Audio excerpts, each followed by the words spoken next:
මම මේ stainless steel චොපින් board එකෙන් පොල් රොටි හදන්නයි යන්නේ.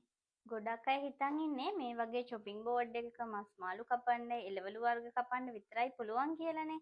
හැබැයි අද අපි බලමු තව මොකද්ද මේකෙන් කරන්න පුළුවන් කියලා. මේක මෙන්න මේ විදිහට පැන්ටි টොප් එක උඩට මෙන්න මේ විදිහට හොඳට රැඳ වෙන විදිහට හිටිනවා. අපි ඉස්සෙල්ලාම රොටි මෝලි අනාගන්න තමයි මේක පාවිච්චි කරන්නේ. ඉස්සෙල්ලාම පිටි අපේ චොපින් බෝඩ් එක උඩට අපි දාගන්නවා. මේකේ හොඳ ඉඩක් තියෙනවා. ඊට පස්සේ පොල් ටික දාලා අපි වතුර චුට්ට දාගෙන මේක අනා ගන්නවා. ඒ අතරේ අවශ්‍ය පදමට ලුණු ටිකකුත් දාගන්න ඕනේ.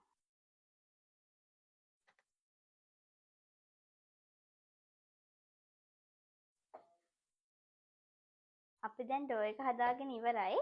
දැන් අපි අවශ්‍ය ගානට ඩෝ එක කොටස් කරගන්නයි ඕනේ.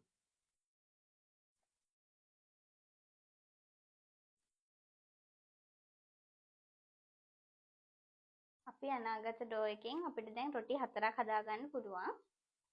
අනිත් එක තමයි මේ ස්ටේන්ලස් ස්ටිල් චොපින් බෝඩ් එකෙන් මට මේ ඩෝ එක අනාගත්තේ කිසිම ඇලීමකට ලක් වුණෙත් නැහැ.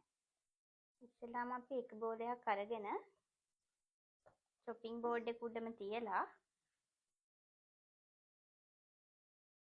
රොටිය ගානට හදාගමු. මේ විදිහට චොපින් බෝඩ් එකේ ඇලෙන්නේ නැතුව එක ගලව ගන්නත් ලේසියි. දැන් බලන්න මම ඉස්සෙල්ලාම හදපු රොටියත් පැත්තකින් තියලා තියෙන්නේ. ඒකේ පැත්තෙන් තියෙන අතරේ මට තව ලොකු රොටියක් උනන් මේ විදිහට මේකේ හදාගන්න තරම ඉඩක් තියෙනවා.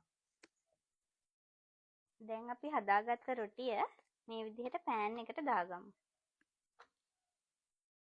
දැන් අපි රොටි කන්න ලුණු මිරිසක් හදාගමු. ඒකටත් මම පාවිච්චි කරන්නේ මේ චොපින් බෝඩ් එකම තමයි. ඒකට මම අරන් තියෙනවා ලුණු, තක්කලි. අපි ඒ දෙක චොපින් බෝඩ් එක උඩ තියෙනම කපාගමු.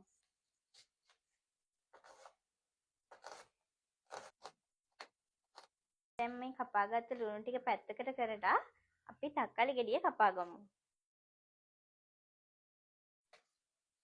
අද මම මේ ලුණු මිරිස හදන්න පාවිච්චි කරන්නේ මෙන්න මේ හයිබ්‍රිඩ් වංගෙඩිය. ඉස්සෙල්ලාම මේ විදිහට මිරිස් ටික අපි වංගෙඩියට දාගමු. ඊට පස්සේ අපි කපාගත්ත ලුණු ටිකක් දාගමු.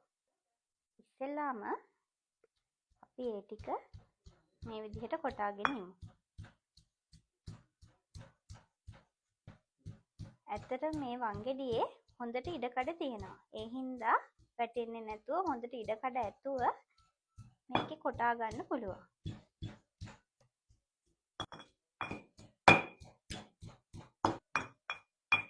මේ විදිහට කොටා ගත්තට පස්සේ අපි මිරිස් ගලේ ලුණු මිරිස් සම්බරනවනේ. අන්න ඒ වගේම මේක පාවිච්චි කරලත් අපිට මේක මේ විදිහට අඹර ගන්නත් පුළුවන්.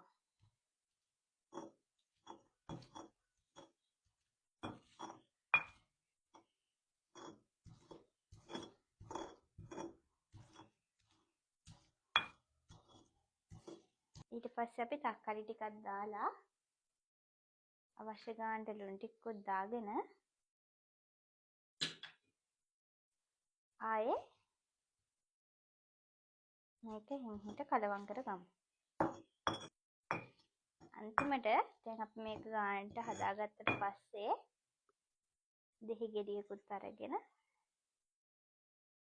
ඇඹුල් ටිකකුත් මේකට දාගමු. අද අපි මෙහෙම තමයි ස්ටේන්ලස් ස්ටිල් චොපින් බෝඩ් එකයි මේ හයිබ්‍රිඩ් වංගෙඩියයි දෙකම පාවිච්චි කරලා මේ වගේ රොටි, ලුණු මිරිස් දෙකම එකට දාලා රසම රස කෑමක් හදාගත්තේ.